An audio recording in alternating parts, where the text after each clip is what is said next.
Hello and welcome to Pods Like Us. I'm Martin Crabone, known to my friends as Marv, and this time I'm speaking with Lyndon Cole about the Icarus Complex. Hey Lyndon, thanks for speaking today.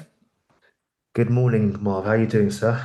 Yes, good morning. Give away to people that were in the morning, My and we're apologies. both Brits. And we're both Brits. Yes, indeed. We are indeed. How are you? I'm fine. A bit long time no work. Well, I'm pretending now because we've just talked before we started. But long time no appeared on the show. Yeah, it's been back in 2021, I believe, is when I last spoke to you regarding on the show. Yeah, things have moved on considerably since that time. So So I'm speaking with Lyndon again because we spoke before about the Icarus complex, but changes have happened. So we'll go straight to that actually. The changes that have happened to the show, what made you decide to make those changes and what changes are they?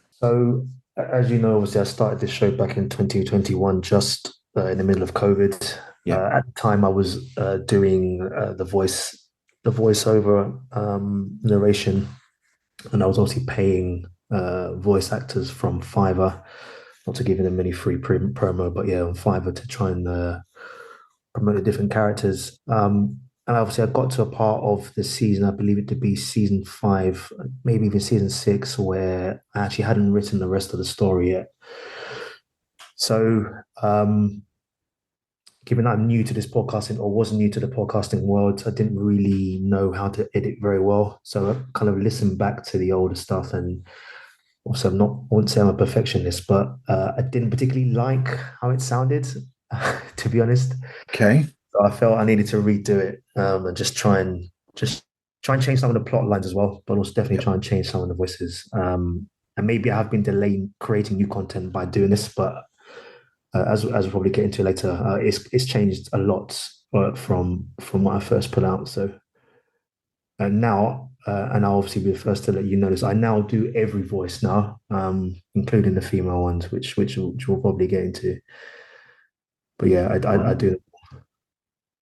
Wow. Wow. We'll definitely get into that. Looking forward to that and seeing how you do those voices. That'll be interesting. Mm. So I'm going to ask you the same question I asked the first time when you were on here previously. What was your introduction then to podcast? How did you first start listening to them and getting interested in them?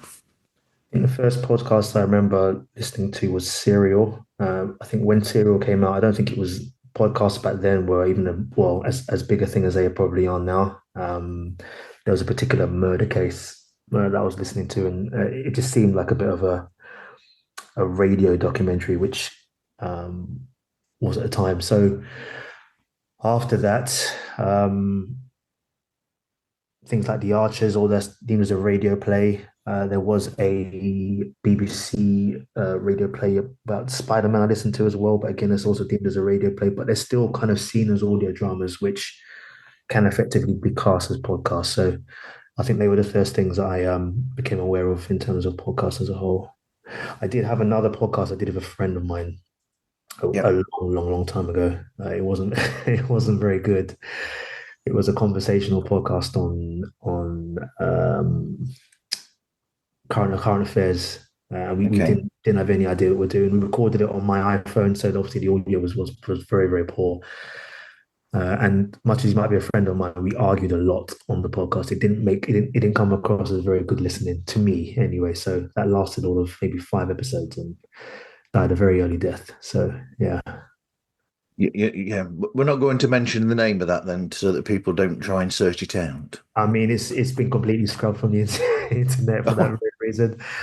We can I can tell you the name. It's not a problem. It's called The Blurs, which was a play on Black Nerds. Right. But yeah, but no, it's completely gone. I've completely removed it. So good luck trying to find it. You know what? Now we're going to suddenly get people that find it hidden somewhere on the internet, and it'll reappear. Yeah, maybe famous last words, but yeah, no, it's yeah. I was quite young then, so I think podcasters back then, I did see kind of a market for that sort of conversational stuff, but it wasn't we weren't able to maintain it. We didn't have any idea about sound levels and editing and advertising and marketing and all that stuff. So and also working a full-time job alongside it, as I'm sure you know, is difficult to time manage. Really is. It is. Yeah.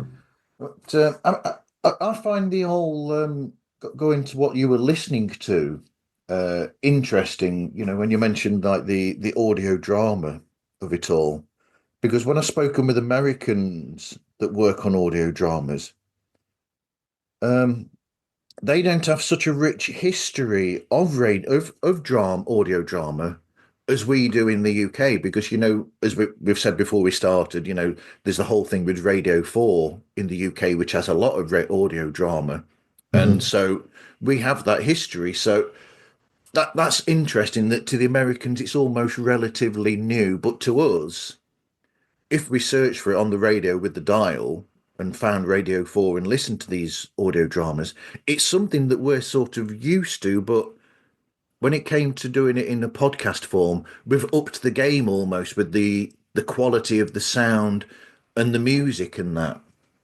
Yeah, it's a very good point. I don't know whether that's anything to do with just British culture as a whole. Yep.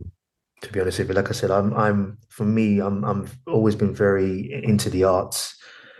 My mother's obviously always got me into that. I used to see a lot of plays at the National where I could growing up, and listening to the radio as well at home, particularly Radio 4, as you mentioned. They'd always have like a little radio play, bespoke, very short one. So it has something that's been quite ingrained in me from a young age. I don't know if it's to do with the fact as well that we learn Shakespeare and such in school, and stuff like that. So it means that we have to use our imaginations as younger children to be able to picture what we're reading. And that Yep. probably kind of helps. This very good point about the Americans. I've never really considered what it's like to be on the other side in terms of listening. I don't know whether they even have radio in the same way. I'm sure they do, but not. I don't know whether they have like an American version of BBC. Sorry, out there in terms of being able to create dramas like this. But yeah, it'd be good to research that and find out actually. Hmm. Yeah, I'd be fascinated in finding that out. Um, so we've got the inspiration, we've got how you were introduced to podcasts and the show history. I'm trying to remember now. Mhm. When we spoke first, what was the initial idea for the show? Was it to be a podcast, or did you have an alternative idea for it originally when you started writing it? So the initial idea, from what I remember, it has taken different mediums along the way, but it was supposed to be turned into like an ebook, an interactive ebook. Yeah, I think at the time I was a little bit over enthusiastic and over, yeah, I reached too high in terms of that, in terms of what I wanted to do with it. So it wasn't really in a position to even be given to literary agents, but for some reason I just reached out to, I don't know, 100 different literary agencies, and it wasn't even finished. So it kind of fell flat in that regard, and that's totally fine. You obviously have to learn the hard way sometimes, but it kind of just sat there and grew, or gathered a lot of dust because it hadn't been used in the right way. And obviously yeah, through COVID, uh, as we were all sat at home trying to find things to do to keep ourselves entertained, I just decided to record parts of it again using my mobile, yeah, and just pot luck really. I kind of found that it did work in that medium. And then from there, I purchased myself a laptop, purchased myself a very cheap microphone, and tried to teach myself how to record an episode at a time. Marv, I'll be honest with you, I didn't even have any idea about the voices and being able to find people to do this. It was just me doing it all. But I think I quickly realized that I wasn't able to, as you can tell from the deep voice, can't do a female voice very well. So much of what I've done throughout recording it at the beginning was literally trial and error, yeah, much of more error than trial. But I had to make some decisions very quickly whilst doing it as to the level of quality of what I was producing. So that's why it's forever changing because obviously I'm coming across new things that I can do that I wasn't aware of the first time, which means that I can edit it and make it into a better version of what I believe it was to begin with. Yeah. Yeah. One thing that you said there towards the beginning, and I'll pick up on this because I'm sure that listeners have noticed this, is so we've got to, look at the elephant in the room, which is that there's a certain poetic license used, Mhm. but the actual story itself is almost an exaggerated take on your own life. I'm guessing.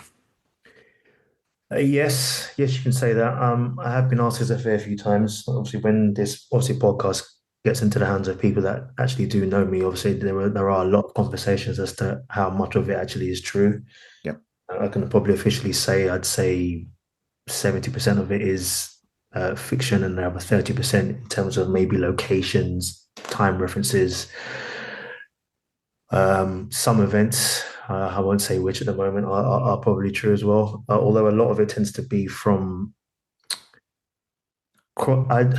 what's the film? There's a film with Gwyneth Paltrow, Sliding Doors. sliding doors. Yeah, Sliding Doors, that's the one. So it tends to be much of a conversation where friends of mine or myself, things have happened. It'd been what had happened if I done or they done this, and then I just incorporate that particular scenario into the character yeah, and go with it there. So um, there are only a few people that know what the true parts are. Like I said, much of it is fiction.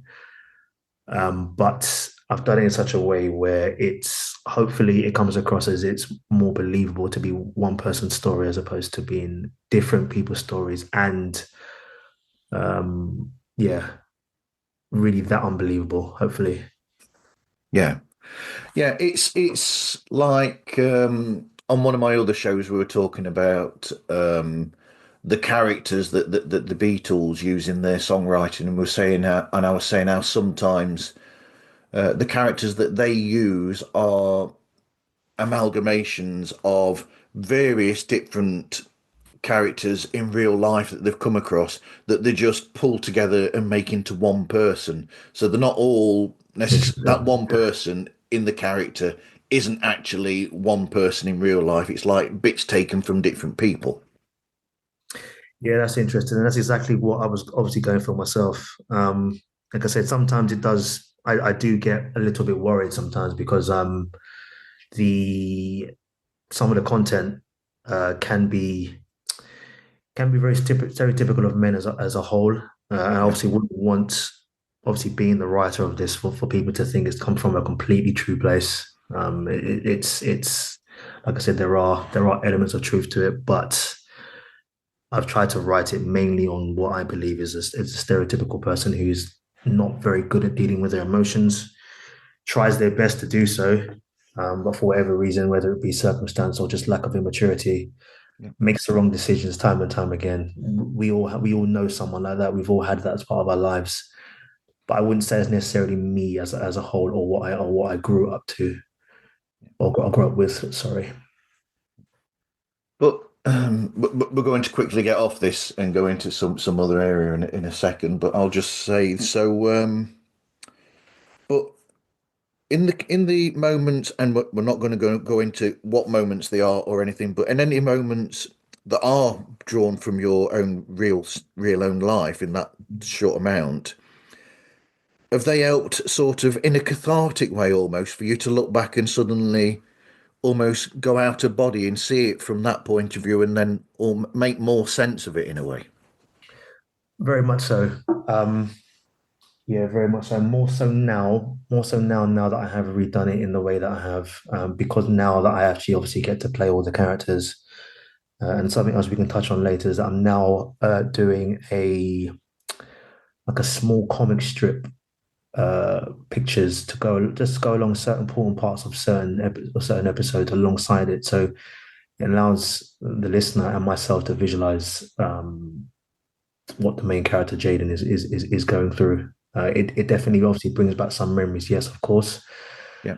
But it also reminds me that who I am today is obviously not that person in those circumstances. And it should obviously give the listener or anybody who does listen to this hope that yes, we all make mistakes, but it doesn't define who you are going forward. And I recognize that now as myself. Obviously, I'm not the same person I was last week, let alone 5 years ago, 10 years ago, even. So maturity and time and reflection, whilst doing this now, is has been very important for me to be able to grow as an individual, but also Yep, understand that people's feelings, mine included, are obviously very, very important. absolutely. So we've got the show history. So honing the script then, and then we'll get into show sound and voices. So how did you put the script together and work on the whole narrative? And because it's interesting the way that it's done, where it's a narrative and then the occasional spoken bit of dialogue, whereas a lot of audio dramas are Just mainly just spoken. mainly Yeah. people speaking and then the sounds in the background. Whereas yours is almost like reading somebody's journal, but hearing all the voices occasionally, like you would in a diary situation. So the reason why it's like that, I'll be honest with you, is that is how initially how it was written. It was written from a diary extract point of view. Okay. There were the occasional voices when I first had this, but into the effect that it is now, it definitely wasn't as much as it is now. And actually, sometimes whilst editing it, I might come across an idea and I might just put in dialogue right there and then as I'm editing it. It wasn't something that I actually planned. Much of the dialogue now comes very, very, very randomly whilst editing now. So it's a new thing that I've been doing because obviously I want to try and flesh out some of the main characters that are in there. Yep. But yes, as you mentioned, it was definitely written from a diary perspective. The narrative itself, I used to write on the train going to work. I had about an hour's train journey. Yep. So I used to write it on my phone when obviously the best time I had to do my writing. And again, when I wrote this back in 2013. So again, a different person, then a different way of speaking, a different way of putting my points across. Yep. So now that I've re-recorded it, what you may have heard the first time round probably would have been the first version of when it was written. Now I've had to definitely refine certain parts of it. I feel like now, obviously, we are now in an age of being politically correct as well. So certain things I could probably get away with a few years ago, I can't do now. So I have to be Yep. mindful of that. And I don't necessarily want to make the main character that unlikable. Although, Yep. to be honest with you, before I kind of feel like he was very unlikable now. So I've had to tone down some of the opinion, not necessarily the opinions, but just the outlook on certain things. And it wasn't anything bad. It was just more the immaturity and not having consideration for others. So yeah, as I'm working on it, I'm definitely making changes to. I wouldn't say dumb down. It's just more to be a bit more softer in my approach. I think it gives it more of a life and more of something to pull people in, where the character is admittedly not one person in the world is perfect. Yes. Unlike a lot of drama shows where you'll have like these stark differences between characters, where one is definitely this, perfect, upright, blah blah type of person, and then the villain in the piece is has nothing redeeming whatsoever to them, and that's how people understand how they are. Whereas reality isn't like that, so it's more realistic. Yeah, that's a very good thing, and I haven't obviously looked at it like that before. Um, I with this particular character, so I'm in a very rock and a hard place with it sometimes because obviously I want the best for the character, and sometimes obviously with the writing and having got feedback from people, sometimes what I believe I'm doing, which is writing a confused adolescent person.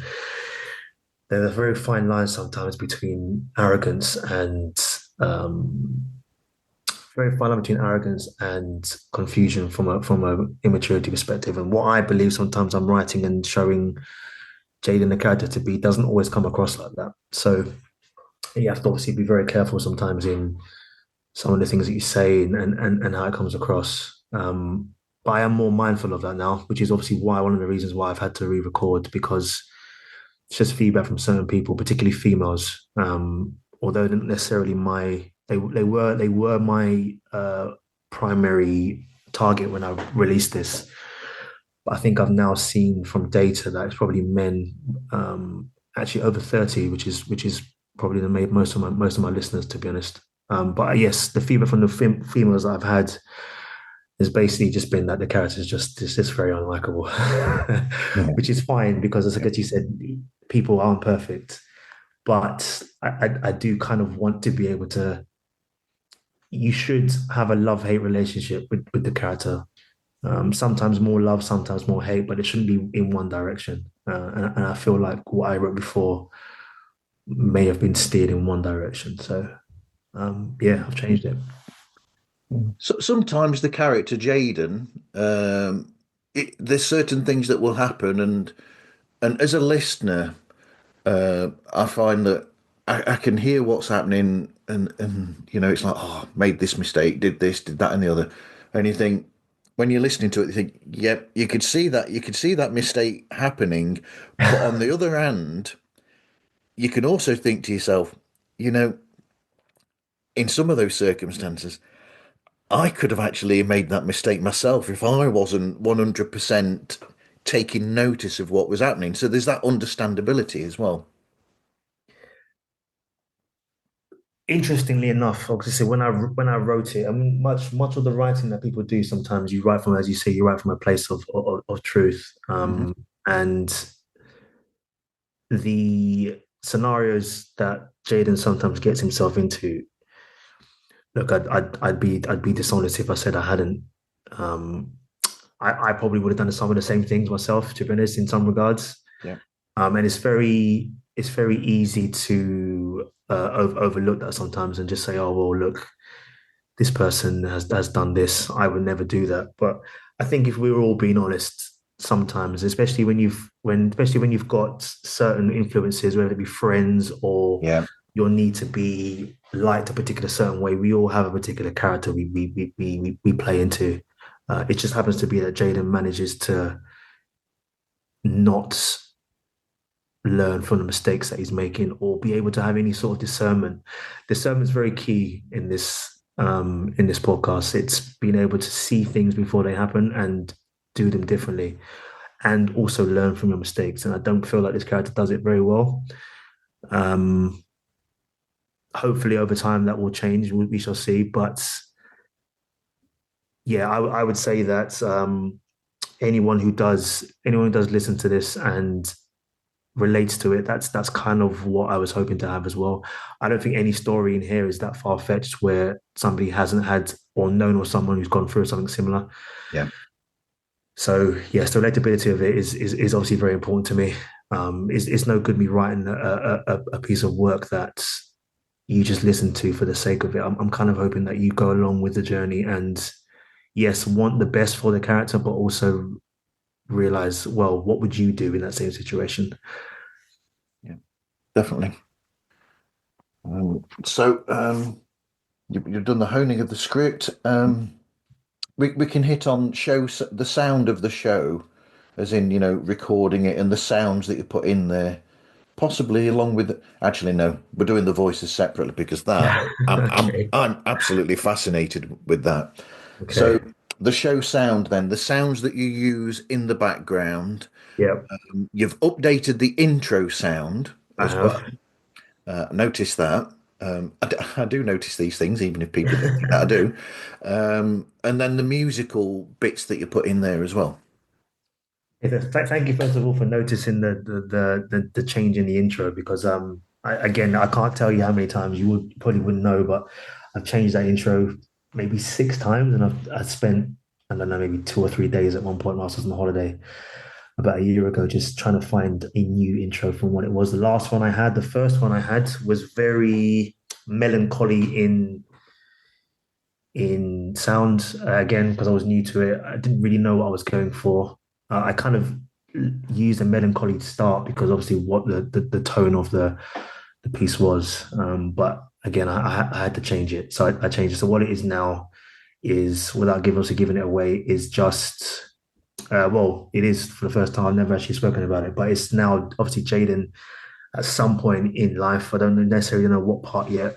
We'll find out when, but at some point in life, he has been somewhere and he's returning home or returning somewhere to write what you are now currently hearing as that particular chapter. Yep. So that's how it starts. So that's yeah, that's how it starts, and that's something that took a bit of time for me to work on because I feel like I'm a person that is very influenced by sound, Yep. and particularly music as well. And I said, I'll be honest with you, if I have to go to the shops for shopping, for example, I can't leave my house without music in my ears. I've now become that dependent upon it. So sound to me obviously always been very fascinating. And even down to, I don't know if you own any, like a pair of iPods, for example, but there's a particular sound in there where the iPod case clicks. That's something the average person might not pick up on. But Mm. it's something that I've added because it's just something that I know that when I'm going about my daily business, that's a sound I often hear. So somebody might pick it up, somebody might not, but to me, I know that it's there, and it's something that I'm very keen on just Yep. adding a more realism and a more immersive side of this story. And in terms of the music, well, I think when you and I spoke last, I had a very ambitious target of trying to match the music of the time to the episode or whatever happened in a particular year. But Marv, that became such a difficult thing to do that I just had to completely scrap the idea. So now, I'm in, I'm in, I'm in a combination of. There's a producer, an American producer, who has instrumentals, and for him, obviously, it's free promo for him. But obviously, he's given me free license to be able to use any instrumentals that he creates in my work. It's obviously someone that's I've credited in the bottom of my show notes, but I think from when I first did it as well, music wasn't as heavily part of it. There was a lot more silence to it at Yep. the beginning, but now I've just decided that look, I'm more inclined to put music to it as a whole. There are the odd silent part in there which is needed for effects, Yep. but I'm definitely choosing music more in line with whatever's going on in the particular scene. If it's a scene of romance, then it obviously accounts for that. If it's a scene of anger or some level of conflict, then that should also match as well. Yep. Yes, it's a lot of, as you can imagine, there's a lot of work because I need to be able to listen to stuff before I edit them. And it's yeah, I have to find the right one. So my editing process is quite lengthy now. It used to take me about a week to do an episode. Now it can take me almost up to 3 weeks because obviously having to work alongside it. And two, I am being very methodical now with the way that I'm editing this. So Wow. 3 week edit per episode. yeah. Mind you, podcasters. Yeah, the sound. I love what you just said there because that reminds me of when I was watching. I like watching some of these behind the scenes things where where you'll have producers and editors talking about how they choose the choices that they make. So, Mhm. uh, and I remember seeing one. I think it was on a of all things, Buffy the Vampire Slayer Okay. behind the scenes thing, and they were saying that there were certain bits like I don't know how much you know of the show of that show. I used to So watch it every now and again on BBC Two, I believe it was on. it was, yeah. Okay. Yep. So there's this specific episode where the mother dies in the episode, and it's called The Okay. Body. And they were saying how in that episode there's no background sort of music or anything at all in there, which they could have chosen to try and put up the drama of the bit if they wanted. You know, they could put like this, you know, this thing to make you feel the emotion. But they were saying that it was the natural responses of the character of Buffy and her sister. It was their natural responses and this just the sound of the deathly silence of the room Interesting. that itself Yeah. and those two, the daughters and anybody else that showed up, and their reactions, and you get the raw emotion then of that, and that's why they chose not to put anything in the background, because they wanted to put over the human emotion of it as opposed to a synthetic forcing you to Forcing, yeah, feel emotion correct. in there. Then yeah, that's again, that's something that I have also taken into consideration as well. Yeah, Don't know if you remember, but I thought again because I was so new and wet behind the ears with this that there were a lot of sound effects. Some things that just seemed for the sake of doing it now in hindsight, but to me at the time it felt like I needed to do it. But now there's a lot less, and I definitely, as the saying goes, less is more. yeah. I don't necessarily want to. I'd rather the words and what's happening and what you're hearing to be more focused as opposed to you having to hear a lot more background noise now. One, it also helps me as well in terms of being able to edit because it means I've got to do less in terms of that regard and focus on other things. But yeah, as you rightly said, sometimes the scene itself should be enough to set that without you having to again force that upon the listener. So yeah, that's a very good it's a very good observation and a good also what I try and do myself. Do you think that doing that though and making that choice makes you work more in acting in a way, because then you're having to act the emotion more in when you record the voices? Does it make you, like I said, does it make you act more and emote more as an actor, where you'll be thinking, I'm not going to do put this in the background to push the emotion onto the listener. I've got to push that emotion through my own characterization. More so now, and it's obviously a very good segue into the voices part of this. So obviously back when I had this in the other iteration I had, obviously I had to work with a bunch of different actors. Some I worked with more because obviously I liked the work they provided. Yep, But when you're paying people for 20 words, for example, is what the going rate was, and you only get the chance to be able to get two do-overs in terms of if they make a mistake, you kind of left with whatever you're given. So I had to make do with whatever I've got, whether I liked it or not. In the end, I had to make do with that, which I think kind of sometimes forced me to have to use music or sound effects to kind of further push the point across because I didn't have that actor or actress available to redo the lines as I wanted it. But now that I'm doing them, it does give me more license to be able to not use as much because obviously I now know exactly what and I know exactly what and how I want my character to sound yep. in terms of the emotion they give. So it gives me, as you said, yeah, more license to be able to use that as a means of portraying my point and not having to tell you as a listener, this is how you should be feeling, this is how you should be recognizing this particular character's plight or emotion. So yeah, I'd say so. Yeah. I'd like to think that doing that means that then you are giving the listener, or getting the listener to be more involved in the story, because then they are feeling that without it being given to them, they have to put more of themselves into listening to each episode. Yes, yeah, that's very true.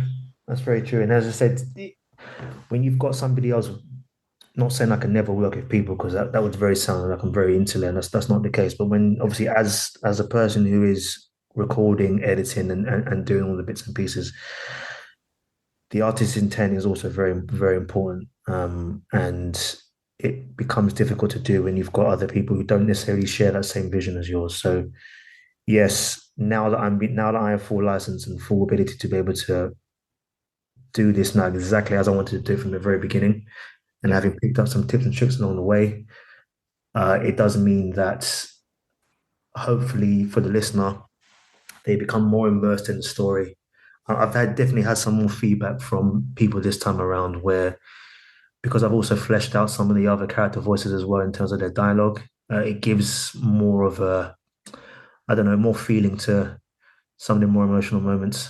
Um, and that's kind of what I want to go for. I don't want it to have it just to be a thing where it's just Jaden being able to just show no accountability for his actions. Like I do want the people that he's interacting with to be also be able to have their point of view put across as well. And hopefully the listener does get that and does go along with the journey with that as well.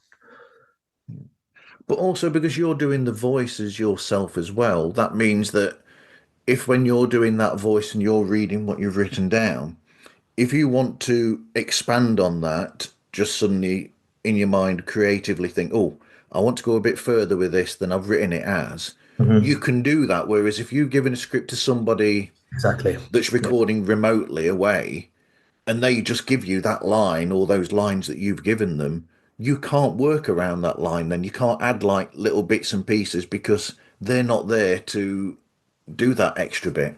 Yeah, it's very true. Like I said, as part of my process, I now record the episode in its entirety. There used to be a time where I'd record it and I'd stop and start and correct any mistakes, but now I just record as a complete thing, and then I'll do is I'll then listen back to it and then take out the mistakes and then edit it in according to whatever I've written and how it should be done.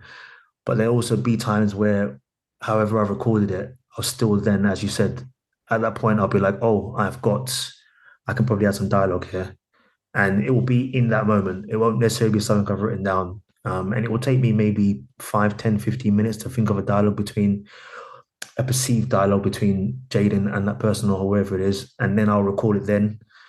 And then I'll do what I need to do in order to correct that. But yes, as you said, I can't really afford to be bothering people if I've had an idea on a whim, for example, and then I've had to just it becomes difficult to manage. So yes, now having to do this myself means that I can just add things in whenever I feel like it, and not have to worry about continuity as well. Because it's very difficult sometimes to you might have a voice actor who decided that they no longer want to do the voice anymore, and that's totally fine. But Yep.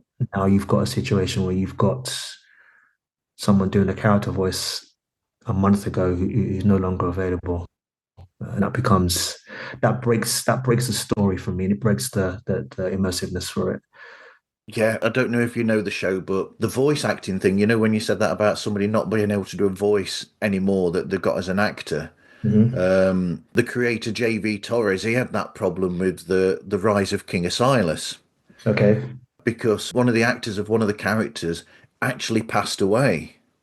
Ah, okay. Yeah, that's So he had to I'll suddenly do come it. up with a way around that, a workaround. So that I think that character ended up eventually a few months further down the line. He just decided that the character had died in some incident far off, in a sense, and he just Okay. found out about it. The main Yeah. character had because it's difficult to do a workaround unless you try to unless you use AI to synthetically Mm. do that, which is a questionable thing to some people. Hmm. Yes, it is. Yes, it is, and that is also another good segue into probably how I'm now able to, as a man, be able to do varying different voices, whether it be from different countries or different dialect or even a different gender. Um, so again, I stumbled across, actually, no, as a friend of mine, actually, I was fine. What it was, I reached out to somebody to do me a voice, Yeah, and she said to me that obviously her prices had gone up. Her prices have gone up because of inflation, which I didn't really understand, and also AI. So I didn't really understand what she meant by that at the time. So when I spoke to a friend about it, he said to me, "Oh, have you heard of a particular software?" And I said, "No." And I did some research, and I haven't looked back. To be honest with you, this is now obviously the voice you hear now doing this is not the voice you hear as a narrator. As a narrator, it is yeah, a AI synthetic voice that I have now created, as are the characters now, and it gives me a lot more range to be able to one add a bit more emotion to the voices, but two show differing people and add a lot more dialogue to it. So yes, so much of the voices you hear now, in fact, all the voices you hear now, are it is my voice, but yeah. they've gone through a I then have to edit it again as a final thing for an AI bit of software, so that I can add different people, different computerized people. So not real people. They're just voices that have been created as part of a model. And you can probably hear it sometimes, but by and large, I think it's come on in such a way now where it's not that noticeable to the average ear. Hopefully, although I'm sure you might tell me otherwise. No, no, it's really well done. I mean, so what software are you using, and does it do it in real time? Where when you're doing the acting, is that what you hear in your No, headphones? no. So what I hear in my headphones is as you and I are speaking now, Yep, I have to then in 5 minute segments, I have to then cut the audio and stick it into the software. It's called the 11 Labs. It's a website. yep, And then whatever comes out from that, obviously changing the tone slightly, or you can basically make the voice keep the intonations as part of your voice. There's a lot of editing you can do to it in terms of whatever comes out. But then once I've put that 5 minute excerpt into the software, whatever comes out, I have to then place back into my software over the top of what I wrote, of what I recorded, sorry. yep. And then that becomes the final version of what you hear.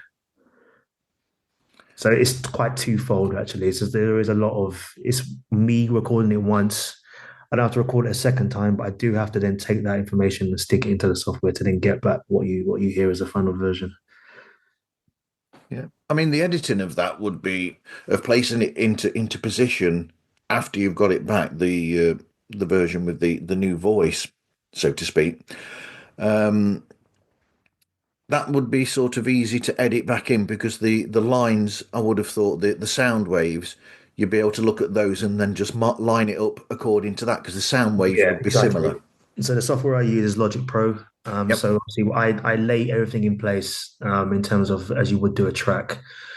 If you're making music, for example, so you can obviously see the lines of where each character, for example, speaks and starts. Yep. It's not a lot of work that really is required after the fact. It's just more the editing part of it to get it into a position where it flows. Sometimes the software can mess up. If I've not pronounced something properly, it might sound okay to me, but the software might not be able to pick up the words that I'm saying. So I may have to re-record it in some regards as well. So that can obviously add some time to things that I'm doing, or it might not have the emotion I want. Certain clicks and sounds, it doesn't do very well in as well. So it's yeah, it is very much a trial and error thing. But I think now I've got it down to a position where I know what not to do, so I don't have to spend the time having to make too many corrections along the way.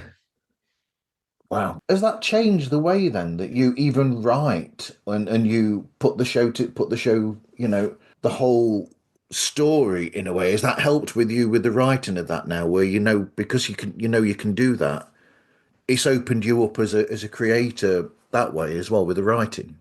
I would say so.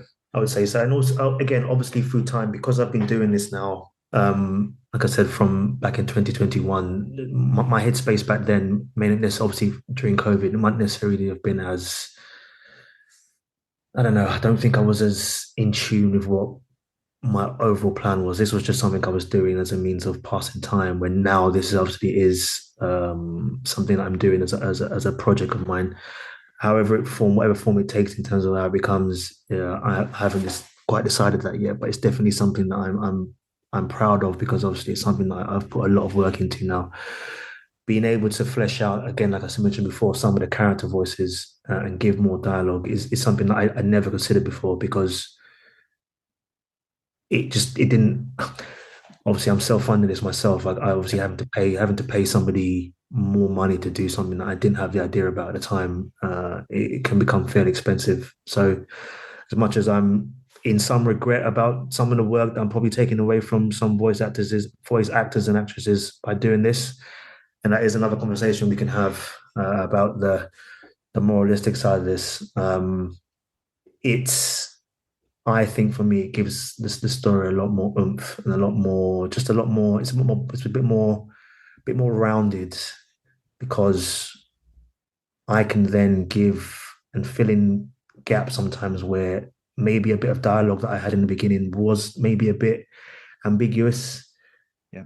and maybe some dialogue around it can fill in and just give you a little bit more understanding of that character's motivation or how they're feeling. So yes, I feel like being able to use this software now has given me a bit more, yeah, a bit more license to be able to put my point across. It sounds like in this process of doing it, doing the voices yourself and then editing them, putting them back into place, it sounds like it's breathed life into it in a sense for you with your creativity and with the way that the show goes as well.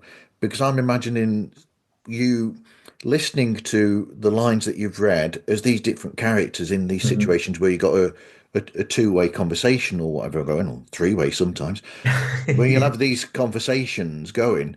And I'm thinking that as a creative person, you'll listen back to those and you'll catch inflections that you've got from one character or little bits, and you'll think, this other character, their response there could be this, and then the conversation could go this way. So I'm picturing you then going back into and re-recording it in a way to sort of like breathe.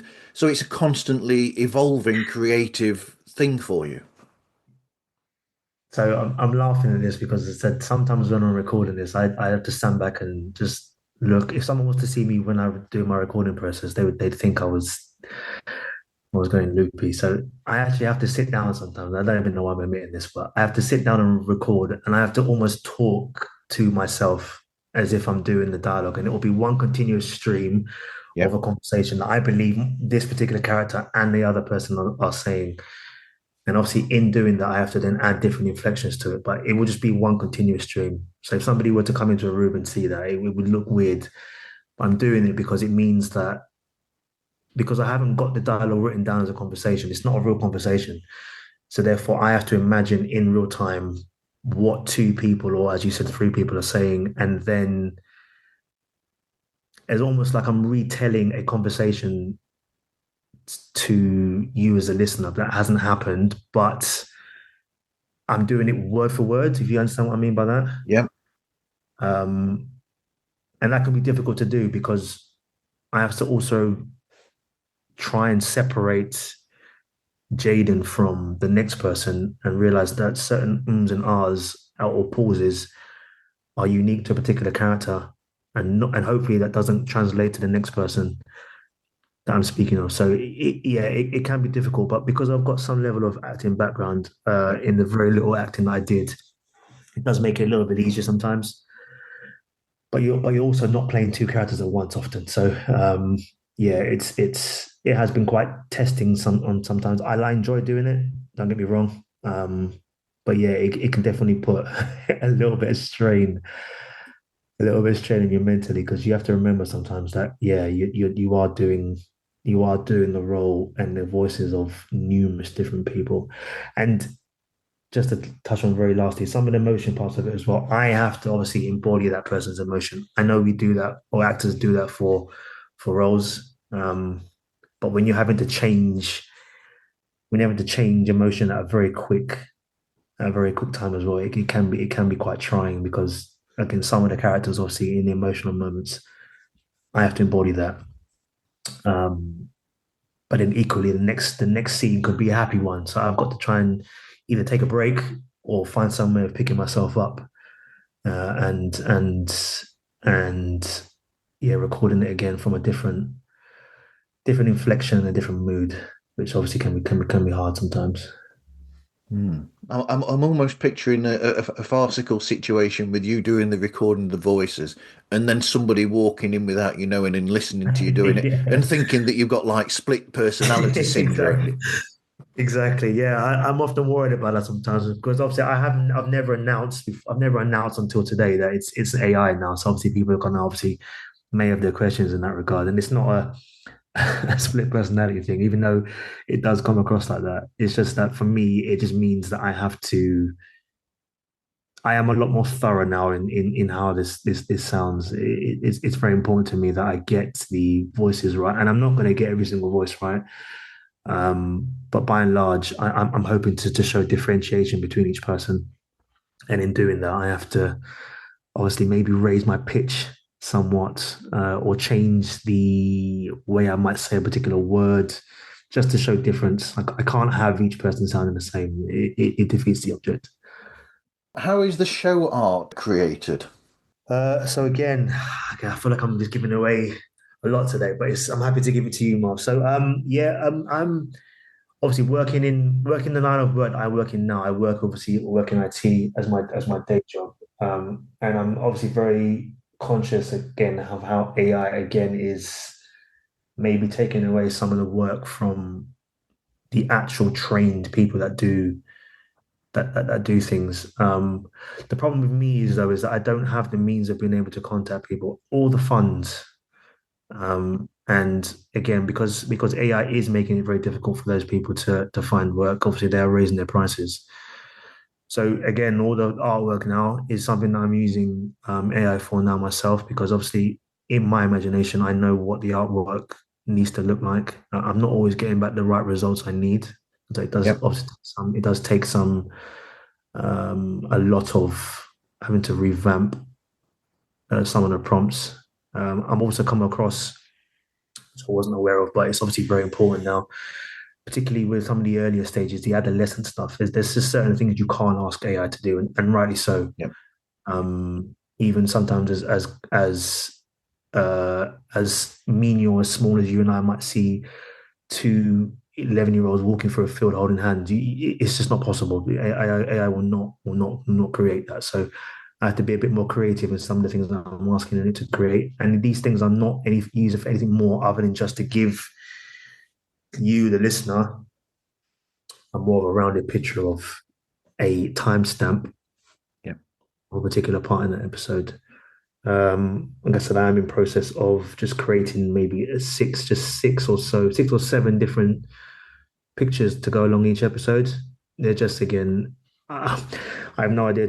I have no idea of what means to what end. Hopefully, at some point in the future, I might be able to turn this into some sort of moving image. That's my ultimate plan with this, to go alongside some of the audio. But I don't really know how I'm going to do that at the moment. So I'm trying to think about that. But at the moment, I'm just turning it into a little comic strip, and just there's just six or so different scenes that just are poignant moments from that particular episode that will go alongside each post on Instagram, just for whoever's following me on there, for them to see, oh, look, this was a particular moment in time of that particular episode. Yeah. It is exactly like a graphic novel, but it's you can hear the graphic novel as well. And it wasn't something I ever had a idea of doing. And it wasn't even literally up until this week. Obviously, I haven't done the research I've done and being able to use AI in the way that I'm using it now. It's just given me a lot more tools at my disposal to be able to create. It's more the marketing side of it. The AI part of it, yes, I use for the voices, but in terms of the actual basis of it, a lot of that is me and what's in my imagination. But anything else that's visual, it's just to add a little bit extra on top. It's not supposed to really do much more than other than just make it a bit more professional than it was. As I'm sure you understand and realize, marketing your podcast without any marketing experience or the means of being able to be part of the algorithm for Instagram, for example, or Twitter, it just becomes hard to do. And if you've already got yourself having to do all the work in terms of the editing and recording, I don't have the time to do podcast covers and stuff. So Yeah. yeah, the help. If I had someone helping me do it, great, but I don't. So I have to make do with what I've got, unfortunately. Same old story with Yeah, everybody. exactly. So, writing and podcast advice. Then, what advice would you give to people thinking of writing and creating an audio drama themselves? What advice would you give them, and in podcasting in general? Good question. Writing in general, I would. There's a lot of people who have listened to this that have said to me, "Oh, that they believe they've got a story that they can tell." We all do. We've all had our own experiences, whether it be obviously good or bad or indifferent. My first advice would be just start. To just start. It's a very easy way of looking at it, but sometimes the fear of writing sometimes can put people off. Doesn't you don't even have to write for someone to read it. Just write for yourself and read it back. If it turns out to be something you don't want to follow through, then fine. But at the very least, you started, and that was what for me was kind of what was holding me back to begin with, was that the content of what I was writing, I was worried about how it'd be perceived. But you have to remember you're doing it for yourself. It's if you want to write and you want to be able to tell a story, then there will be somebody out there who wants to read it, and it will take different. What's the word I'm looking for? It will take different guises along the way. Yeah. It won't probably be the same thing that you wrote, and as long as you're willing to understand and realize that it may change and adapt to that. Being adaptable is very, very, very important when it comes to podcasting as well. You can't afford to be rigid in the things that you're doing. Things are forever changing. You have to just also have good time management as well, and don't put too much pressure on yourself to get something out. Yes, stick to your if you know you want to release a podcast every Wednesday, fine. But as long as you're happy with the content you put out, then I wouldn't rush it. Obviously, I know with your podcast that you do, for example, you've got obviously a beginning, a middle, and end in terms of how you lay it out, and that works because obviously it keeps things formatted and structured. I don't work like that, unfortunately. It's just, which is comes down to the reason why it can be so chaotic. So I would say for the average person, just lay down some level of structure for yourself. Just know where it is that you want to be in 6 months from now, a year from now, and it just gives you an idea of what to work towards. Because you and I are having this chat right now because I got to a point in my story where I hadn't finished it. Yep. And then I got lazy, and then life got involved, and then I got disillusioned with it because I knew I had to write the stuff. And I basically went back to record it as an excuse to not have to write new stuff. Okay, now it's worked in my favor. Fine, I've got what I've got now, but eventually I'm gonna have to write that stuff, and I can't keep putting that off. So yeah, remain dedicated, but don't put too much pressure on yourself to get stuff done. First of all, you're right. There's a certain setup to how I do my show, and I used to be offended when people used to say that, but now I'm not so much. It's like, yeah, okay, there is, and occasionally I go off into different areas, like I do occasionally. I'll pick up on bits, but with your own creativity, um, where you said that you got lazy and this that, and the other, life got in the way. It happens, Yep. but coming back to it, I think now because you've got these different sides to your creativity, that you're working on these other bits that are making you more creative. I think that is almost like a push or of you wanting of having it's given you that sort of push and feel that yes, I want to do this now because there is that creative side of you that is being fed in a sense by what you're doing. Yeah, 100%. And obviously, I touched on it very briefly earlier, but I don't believe the headspace I was in when I recorded last time was the best in terms of I don't know whether there was any sort of like self-loathing there, or it kind of came across in some of the work that I did, and I kind of felt at times under pressure to get because I put the pressure on myself because I said every Tuesday is going to be out.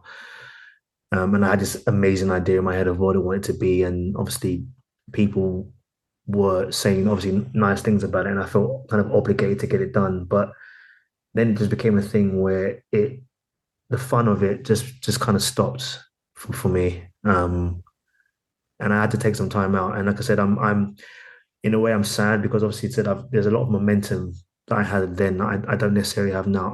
I'll release an episode whenever I feel like it now. It's not because I'm just overly busy. I just don't want to release it until it's in a position where it's in a better position. And when I get to the new stuff, and then I will go back to that weekly episodic um, release of it. You are right in the sense where now because I've had the time out, I don't know whether it was writer's block as well or creative block for me, But now that I've got more tools at my disposal, yes, I do have the impetus now and the drive to continue to create stuff alongside this and in this particular medium that I'm doing. Touch on again about your structure. Yeah. I'll be honest with you, it's you're very adaptable with that, and obviously, so with me, I've seen you do that, and I've had to learn to do that. I now know that I can't rely on just the script I've got as a means of being able to put this point across. So if I listen back to it, for example, once I've recorded it, and I hear anything that's wrong, I'll take it down. I'll take it down. I'll do it. I'll change it. Before it was a thing where it had to be perfect, and then I would leave it. But now I'm in a position where I have the means now, being able to say to myself, if I'm not happy with it, I will change it. And you have to be able to be adaptable to whatever's going on. So I would definitely say that's where you and I have two different mediums. Yep. Some of the things that I've seen you do over the last few years in terms of one is the consistency, and two, when you're doing an interview style podcast, things can be said that can change the conversation in different directions, and that's the adaptability of it. So I would say it's definitely something I've had to learn to pick up on very, very quickly over the last 6 months. Absolutely. So, what podcast do you listen to now, then, Lyndon? Good question. At the moment, I'm still listening to the Joe Budden podcast on occasion. But I'll be honest with you, it's not, I don't want to support anybody in their podcast. I just said that my time is so wrapped up in this now again. Yep. I don't necessarily really want to listen to the things that I'm interested in, which are particularly audio drama podcasts, and have that influence anything that I'm doing. Yes, it can probably help because there may be things that I can learn. But much of those podcasts are pretty much they've got a studio behind them and they've got the backing to do that. And Yep. I don't want to overreach and try and do something that I'm not. I don't have the means of being able to do. I've only just learned how to be able to make a sound like it's coming from behind the wall. So it's there are things that I'm picking up along the way, but I don't necessarily want to overreach with my ambitions on this at the moment. Wow. Wow. Wow. Making a sound as though it's coming from the other side of the wall. Yeah, again, there are these little tidbits and things that you pick up on with. It's to do with the EQ effects and stuff. But honestly, Mark, there are so many things you can do with these software that I don't necessarily believe I'm touching even a quarter of what I could potentially do. I've only just again picked up on the fact that I can make a character voice sound come from the left or right if you're listening to it headphones, for example, which I'm kind of experimenting with actually, because I don't necessarily want all dialogue to come through both speakers if you're listening to it in headphones. I think if you've got alternating alternating audio from different ears, it kind of just gives it a bit more as if you are in the conversation. Yep. It's So like yeah, you're in the room with them. yeah, exactly. So that's something that I am trying to decide whether I want to do that for all audio or just some. But yeah, these things I've picked up with just trial and error. But I do want to listen to some more podcasts. But it's just finding the time, and two, whilst I'm in this creative phase, I don't really want to mess around a bit too much.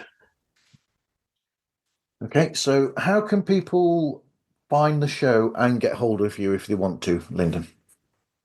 So my Instagram was filled with a fair few posts in the past. Again, because I've obviously started over again, and I've just obviously archived a lot of my things. But I am on Instagram on at Icarus underscore podcast.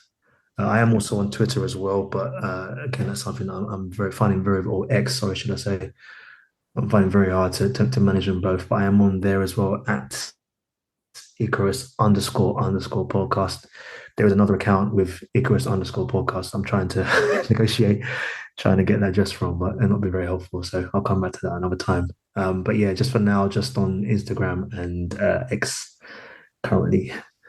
Okay, cool. Thanks for speaking with me again today. No problem at all. Thank you for your time. I was always appreciated. Thank you Love very much, mate. to. Thanks, mate. Yeah. You can find Pods Like Us on any streaming platform. We are also on X. Wow, I said X without saying Twitter first. That's new. Instagram and on Threads, oh, and Blue Sky as well. All over the place. Even got a LinkedIn. Wow. Wow. Wow. And you can contact us through podslikeus@gmail.com. There's also a Patreon page as well where you get my diary recordings as well when I record. Basically, it's the diary of audio version of the blog that I do where I talk about the listening that I do. But until next time, thank you everyone for listening and hope you listen again to another episode of Pods Like Us.